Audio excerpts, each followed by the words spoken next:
Nagmamadali raw siyang umuwi dahil galit na ang asawa niya, kaya tuloy nahuli siya. Patunay lang daw na pantay tayong lahat. Ang Davao City Executive Order No. 39 na pinirmahan ng nooy Mayor Rodrigo Duterte ang nagtakda ng mga speed limit sa Davao simula 2013. Sa ilalim din ito, kinukumpiska ang lisensya ng mga violator, kaya ganito rin ang ginawa sa Vice Mayor. Pwede niya itong tubusin sa Davao City LTO. So na-pull na siya under reckless. So kung reckless na, 2078 na. 2,000 pesos. Kung hindi mo hulihin, mas lalong magalit sa'yo kasi mas maintriga tayo. Kasi yung iba, hinuli natin, yung Vice Mayor natin, hindi natin mahuli. Taong 2009, ang mismong si Digong ang sitahin dahil sa pagmamotor ng walang helmet. Noong 2014 naman, nahuli rin si incoming Davao City Mayor Inday Sara Duterte dahil sa speeding. Pero dahil mismong ang susunod na Pangulo ang nagbigay sa kanila ng mandato, wala raw dapat ipangamba ang mga nagpapatupad ng batas. Narinig niyo po yun, nakita niyo po yun. Mismong si Sara Duterte at Digong nilabag yung batas diyan sa Davao. Diba? Nilabag po yung batas sa Davao. Kalain mo si Digong nagmamaneho walang helmet. Diba? Si Sara Duterte nahuli din. Ayan, para klaro 2009 ang mismong si Digong ang sitahin himay-himayin natin, ito. 28 na. Ito tubusin sa Davao City LTO. So na-pull na siya under reckless. So kung reckless na, 2078 na. 2,000 pesos. Kung hindi mo hulihin, mas lalong magalit sa'yo kasi mas... Totoo, yung mga Dabawin nyo, magalit talaga yan. Sasabihin mo, porkit mayor yan, porkit vice mayor yan, porkit Duterte yan, exempted na sa batas. Walang batas-batas, diba? Walang batas-batas pag ganun. Nagkamali ka eh. At syempre, bilang vice mayor, dapat alam mo yan. Bilang mayor, dapat alam mo yan. Diba? Kayo yung nagpapatupad dyan. Ikaw yung nagpatupad sa speed limit dyan. Tapos kayo din yung lalabag. Aba, yung hirap nun. Diba? Maintriga tayo kasi yung iba, hinuli natin. Yung Vice Mayor natin, hindi natin mahuli. Taong 2009, ang mismong si Digong ang sitahin dahil sa pagmamotor ng walang helmet. Sinita. Ang tanong, hinuli ba ito si Digong? 2009, walang helmet? Diba? Aastig-astig sa daan? Hinuli po ba o sinita lang talaga? Yun yung tanong eh. Diba? Grabe, pasaway talaga itong pamilyang ito eh. Pasaway po. Akala nila, sila na yung nandun sa tuktok. Akala nila, nahihigitan nila yung batas. Diba? Bastos po ang pamilyang ito. Grabe. Noong 2014 naman, nahuli rin si incoming Davao City Mayor Inday Sara Duterte. Nahuli din si Sara Duterte sa pampasaway. Huli! Ang mag-ama. Dahil sa speeding, pero dahil mismong ang susunod na Pangulo ang nagbigay sa kanila ng mandato. Sino bang nagpatupad ng speeding dyan sa Davao? Di ba yung mga Duterte? Na may speed limit lang. Actually, nadadaanan namin yan eh. May speed limit lang. Diba? Sa pagkakaalam ko, 50 yata. 50 lang dapat yung takbo mo. May speed limit lang. Ang sino nagpatupad? Ang mga Duterte. Tapos, ang lumabag, mga Duterte din. Diba? So, anong tawag doon? Anong tawag doon? Pasaway. Diba? At nakakahiya yun, syempre. Nahuli ka sa sarili mong diskarte.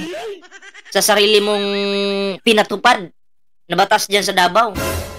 Diba? Ito ba yung sinasabi niyong matinong leader?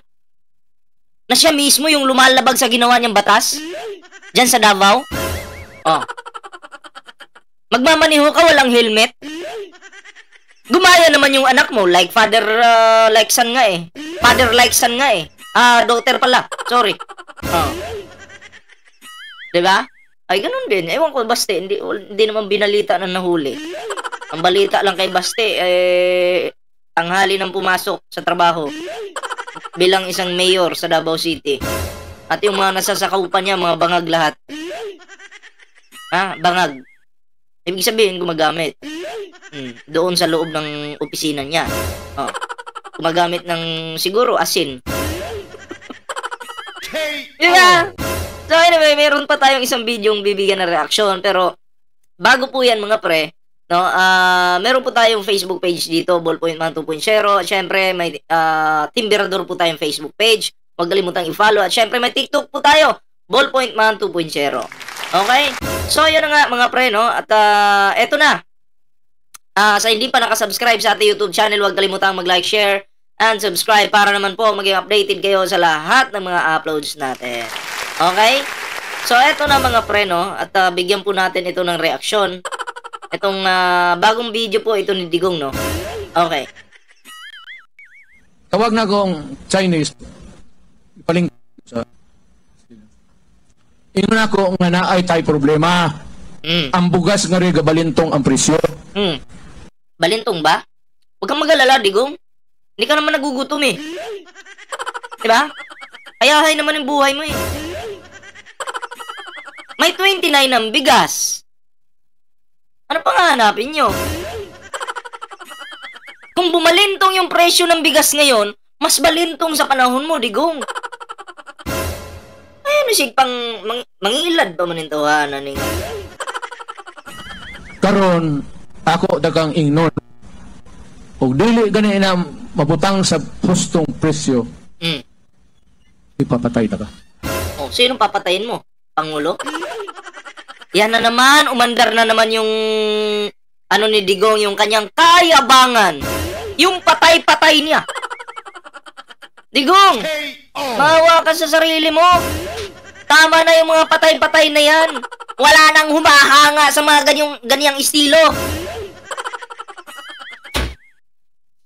Sino mo pinaparinggan nito? Si Pangulo ba? O, tuloy. Ino na.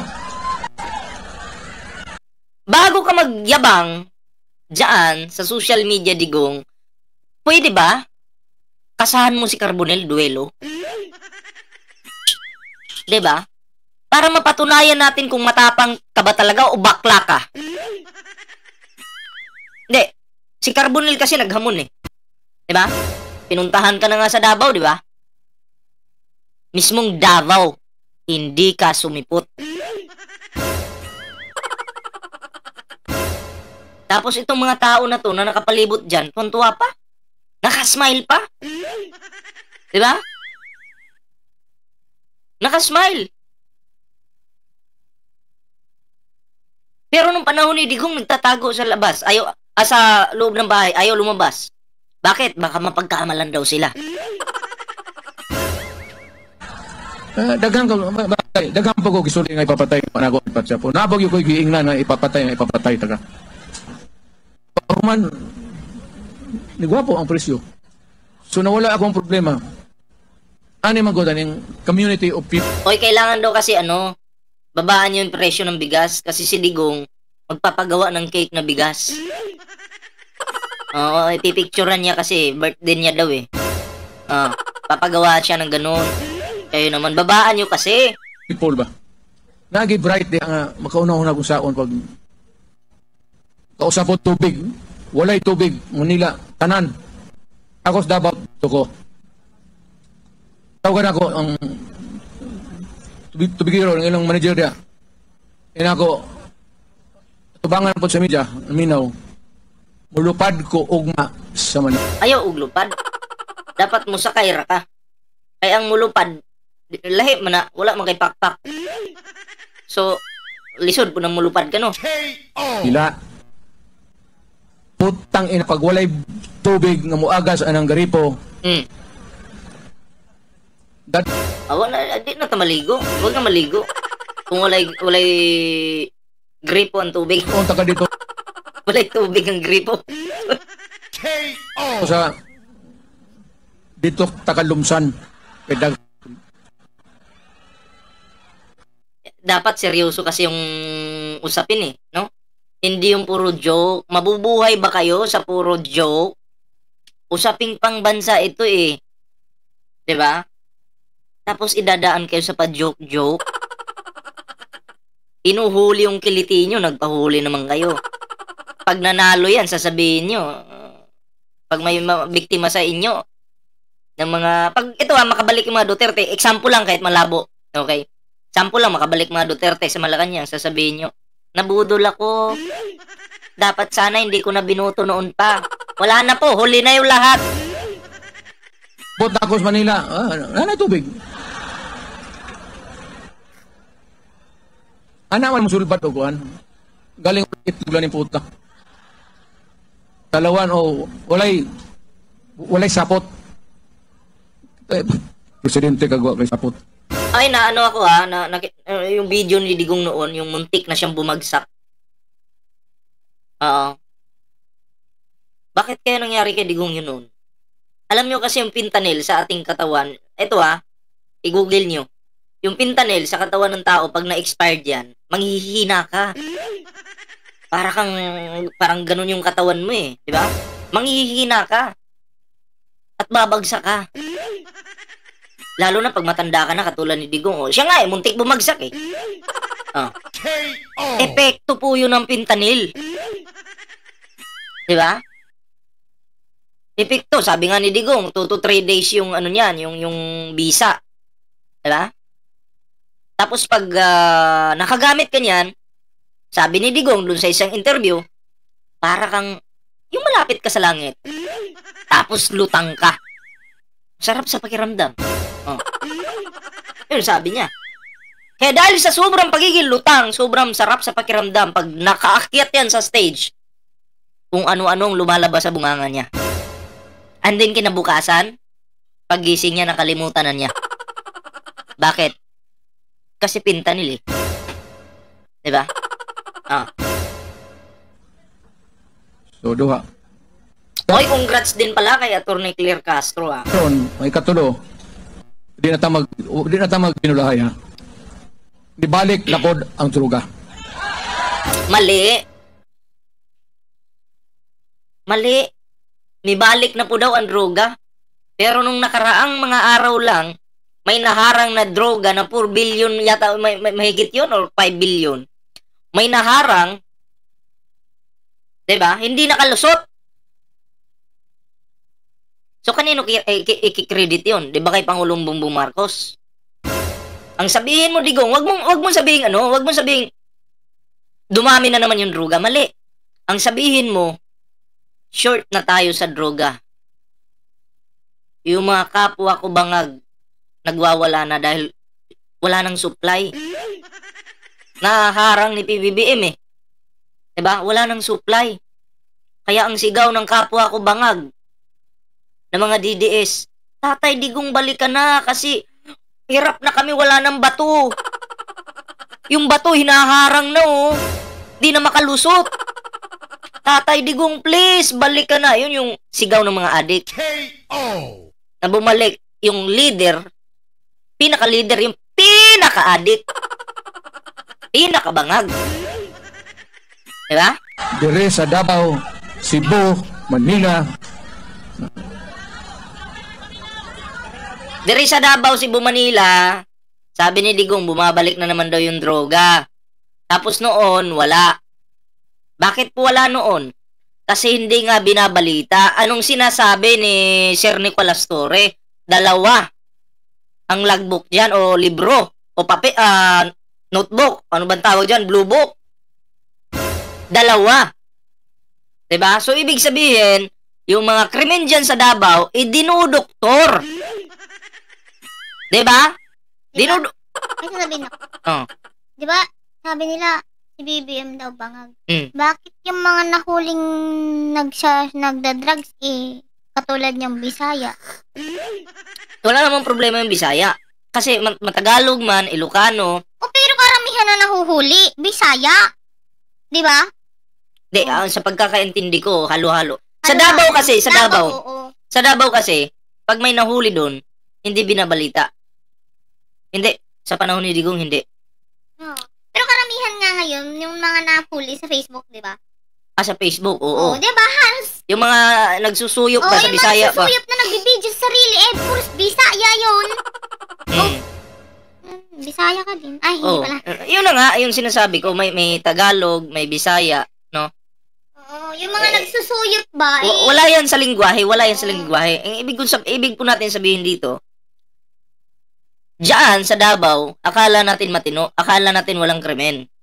Pero nung nawala si Digong sa posisyon, naglabasan yung baho ng Davao.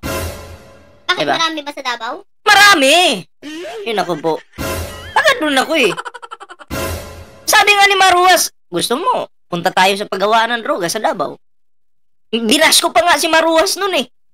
Nung time na yon, basher ako ni Maruas. O, tapos? Totoo pala. Diba? Totoo pala yung mga sinasabi ni Maruas. Pero ako, ang alam ko lang dyan sa Davao, may mga pinapatay po talaga sa Davao. Kaya nga lang, sinisemento yung, dudurugin mo na yung katawan mo, isisemento, tatapon dun sa sa dagat para bumaong ka na sa ilalim. So, iba rin yung, tamo medyo same lang ng kwento dun sa kay Matubato. Diba? Pareho lang. Kaya nga lang kay Matubato, medyo nililibing daw nila. Okay? Pero yung DDS, kilala po yan dyan sa Davao. Oo, na ganun po talaga yung gawain nila. Naghanap pong standby ng mga hold up. Uban, manunggab. Tuloy muna natin to. Ano yan? Katong ng hawa, moto sila.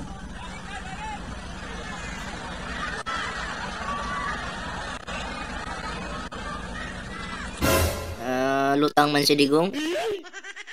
Nga na po nga, ako sa Davao niya ito, pag ina ko nga, gusto na ko ang Davao, malinahon. Kung gusto mo magmalinawon ang Davao, Digong, or mapayapa yung Davao, dapat sumunod ka rin sa batas ng Davao. Di ba nahuli ka? Di ba nahuli ka sa Davao, Digong? Ha? Nahuli ka? Anong nangyari? Wala kang helmet? Pakita natin. Eto. Kung gusto mo magmalinawon ang Davao, dapat ikaw mismo sumunod sa batas ng Davao. Pero, anong ginawa mo? Ito, ulitin ko lang. Taong 2009, ang mismong si Digong ang sitahin dahil sa pagmamotor ng walang helmet. Noong 2014 naman, nahuli rin si incoming Davao City Mayor Inday Sara Duterte dahil sa speeding. Pero kayo yung nagpatupad ng speeding dyan sa Davao. Tapos kayo din yung nahuli. Galing. K.O. Diba? Ay, nako po. Kung gusto nyo maging peaceful yung Davao, kayo mismo, pangunahan nyo yung kabutihan dyan sa Davao. Maging mabuting halimbawa kayo para sa mga Davaoin nyo, para sa mga Pilipino. Diba? Hindi yung patay-patay yung pag-uusapan. Ngiyabang mo. Hindi ka naman makapalag kay Sir Carbonel. Saan naman ka, Digong?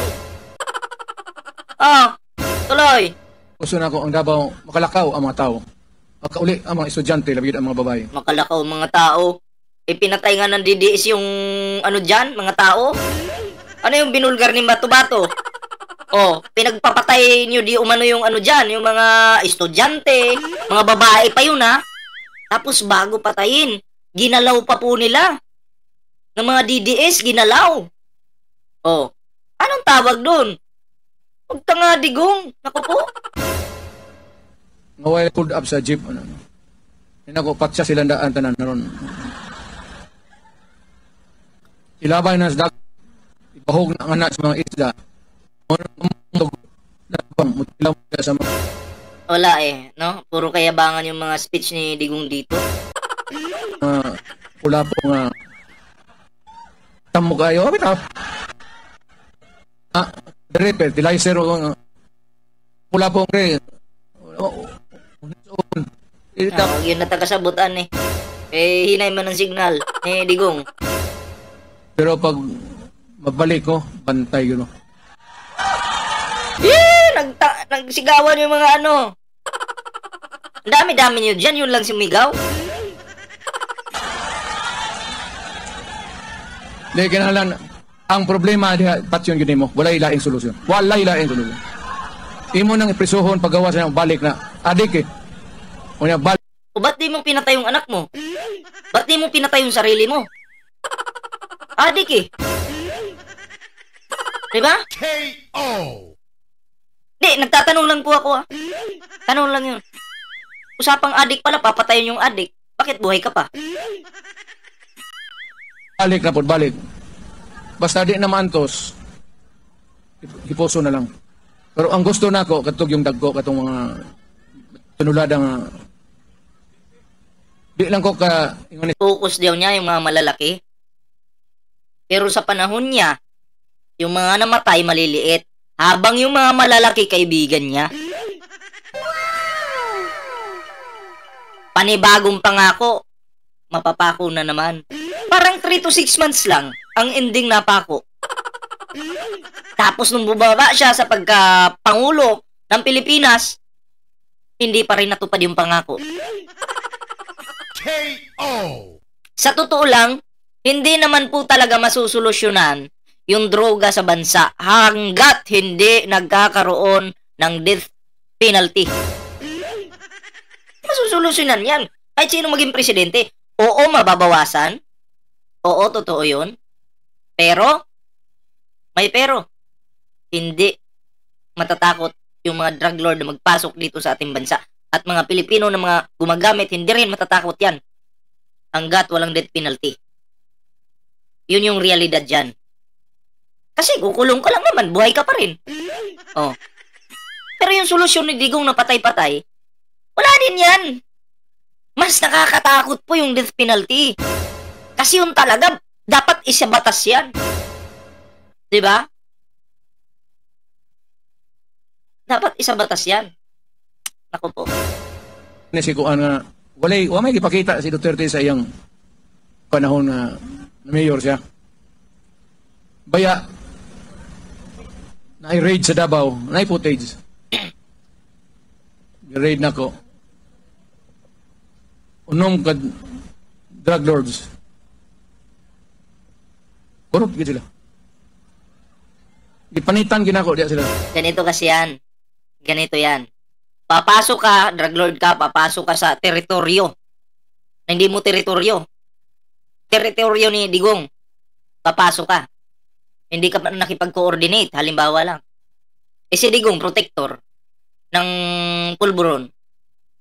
Diba? Protector yan ng pulburon. Kaibigan niya si Michael Yang. Pinoproteksyonan niya yung mga yan. Tapos biglang papasok yung ibang drug lord na hindi niya kakilala. Natural, papatayin niya yan. Bakit? Kalaban niya sa negosyo eh. Diba? Kalaban mo sa negosyo. Na dapat sila Digong lang yung nagdi-distribute dyan sa Davao, yung kampon niya. Bakit papasok ka? Hindi kita kilala. Ay patayin na lang kita para wala kaming kaagaw. Kaya yung nangyayari po sa pelikula, totoo po yan. Oh, yung mga drug lord nagbabanggaan kasi teritoryo by teritoryo yan eh. 'Di ba? Ganun 'yun. Oh, tuloy natin. Tinuod na. Pangutana mo taga Davao kanang inyo ka. Dias dumoy. Gipanitan gid nako. Ing na to nga. Ayaw gyud in town.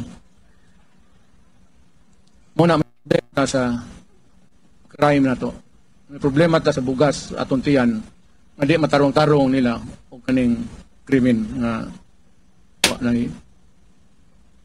So arin ako sa mga tao basig makatabang nato. Pero kani umudaog ni sila. Ang pabiling kani silang loyal sa ato. May mga prinsipyo. Pero una sa tanan, di man ko magkaon pagkuan putang ina ni. Di bitaw ka mo. So, yun lang no, hindi na natin tapusin to. Puro kayabangan lang naman itong sinasabi ni Digong dito. Wala lang, Felix ko lang yung nahuli, yung mag-ama.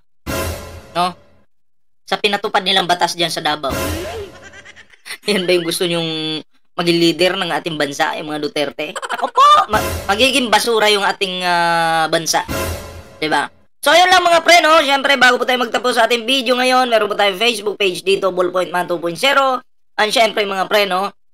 Meron din po tayong Team Birador at syempre may TikTok po tayo. Okay? Yun na nga, kung hindi ka pa nakasubscribe sa ating YouTube channel, huwag kalimutang mag-like, share, and subscribe para naman po maging updated ka sa mga uploads natin.